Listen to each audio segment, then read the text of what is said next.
Alright, hello. My name is Annika Paulsen and I'm a student at Knox College. I studied in Chiang Mai, Thailand on the International Sustainable Development Studies Institute. So I'll just tell you a few stories today.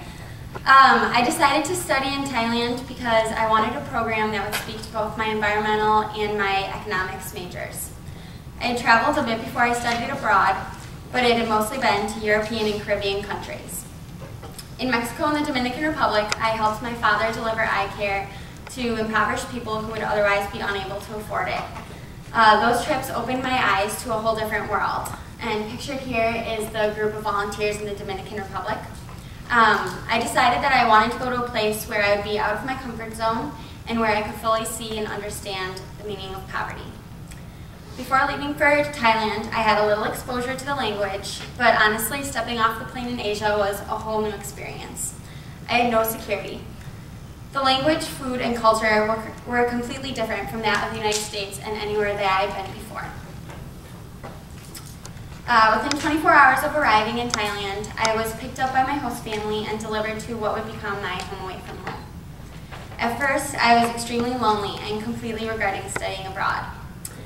I have this theory that if I knew what I was getting myself into, I would almost always stay at home.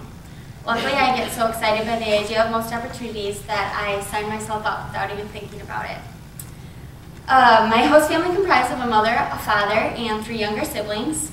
Every year since I was little, I've begged my parents for younger siblings as my Christmas present. I never received one, so this is like a dream come true for me. And in this picture, I am sitting with my host mother, Mei La, and my little sister, Nong Mei. And this was the farewell dinner for my program. And as you can see, none of us are wearing shoes. That was really common in Thailand, to take off your shoes anytime you went into a home or a public place. And I just think it's sort of funny because this was really formal and I can't imagine taking my shoes off here. So it's just kind of weird. But my younger sister, May, formed an instant connection with me. She had no barriers. She would march into my room every morning and constantly wanted to take pictures with my camera. She didn't even consider the bathroom to be a private place, which, while it did lead to some awkward interactions, also made me feel like that much more of a family member. My younger brothers, Tep and Mick, were extremely excited every time I video chatted with my parents. Tep, who is on the end there, making a really goofy face, that's pretty typical for him. He was in his 2nd year of English and he loved to show off his skills. Every time I talked to my parents, he would run up behind me and scream, "Hello, good morning." And he did that in a really proud and confident voice. It didn't matter that it was 10 p.m. back in Wisconsin. He just wanted to be heard. Tep and I had pretty similar language abilities. He was beginning English and I was beginning Thai. Once, when I was struggling to communicate my parents' professions, I tried to be creative by saying that my dad was a sea doctor instead of an eye doctor. I didn't know the word for eye, but I thought that my host mom would fill in the blanks and understand what I was trying to say. Unfortunately, sea doctor actually means something in Thai. I could tell by the horror on my host mother's face that I had made a huge mistake. In Thai, sea doctor actually means something like a fortune teller or a wizard. So, my host mother was really terrified. After we figured out what had happened, we couldn't stop laughing.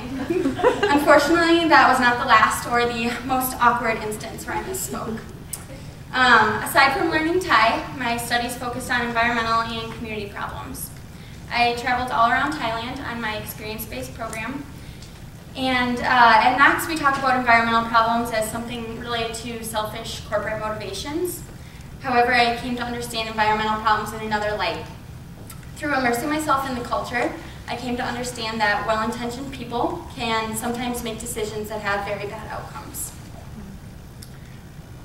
So I continued to have host families throughout my program, and the second family that made a huge impact on me was a Muslim family in southern Thailand. So here I am, dressed up sort of like a Muslim Barbie. You can't tell, but I have pounds of makeup on my face. And this was also the farewell dinner for that family. But when I arrived in the town, I was very confused by the amount of trash I saw along the road.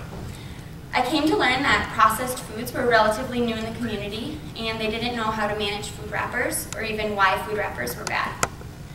Before industrialized food was available, they had mainly survived on fresh seafood and homegrown vegetables and fruit. All of their waste had been organic, and it was okay to throw it on the ground because it would decompose.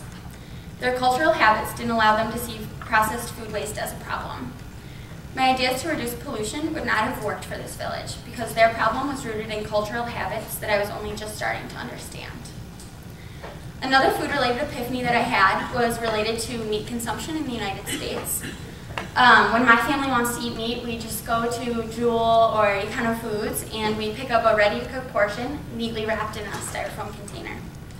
I never questioned where the meat came from or what processes were involved in preparing it. In Thailand, many of my host families ate a lot less meat. Meat was expensive, whether they were purchasing it in the store or raising their own animals. Many Americans plan to eat meat with every meal. However, my host families maybe ate meat once a day, usually much less than that. I had a unique dining experience when I traveled to a town in northern Thailand. I had been sleeping on bamboo floors for a few weeks, so I was not surprised when I saw the familiar bamboo structure. My host mother was one of the few elderly women in the village, and she wasn't able to collect or grow as much food as some of the younger families. She told me she was really excited to make dinner for me because she had some meat to serve. I didn't recognize the name of the animal, but I assumed it would be snake. Our instructors let us know that that was a common protein for rural Thai people in the area. As I was sitting on a floor that looked very similar to this one in the kitchen/living room/bedroom, I opened a small aluminum package and found crumpled dark meat. I was later told that I had not in fact been eating snake, I had eaten bamboo rat. Well, that explained the gamey flavor and slimy texture. Turns out that bamboo rat was a common protein for the area because they were fairly easy to catch and sustainable. That experience allowed me to see that I am extremely removed from the work and the sacrifice that goes into my diet. In the United States, I generally buy clothing in size medium. In Thailand, I was a double extra large. I did not have a single host father that was taller than me, and I had 8 host fathers. In the beginning, I felt like a complete foreigner and doubted that I would ever fit in. Through cultivating genuine and close connections with my host families, I came to realize that we have so much more in common than I initially expected. We both desire to improve and respect our environments, but are limited by our habits and cultural norms. I came to realize that there's no single group or person we can blame for the environmental destruction that is around us. I keep in touch with my first host family from Thailand to this day. Even though I still did not fully understand their language or culture when I returned to the United States, I so strongly depended on them and loved them that I just had to stay in contact. I realized that environmental problems include a lot of cultural traditions that foreigners may not understand. To approach these issues, we need to have a certain degree of cultural sensitivity and respect if we want to be effective. My time in Thailand allowed me to see that there are habitual changes that are needed in everyone's lives, and we must reflect on our own decisions before we question the choices of others. Thank you.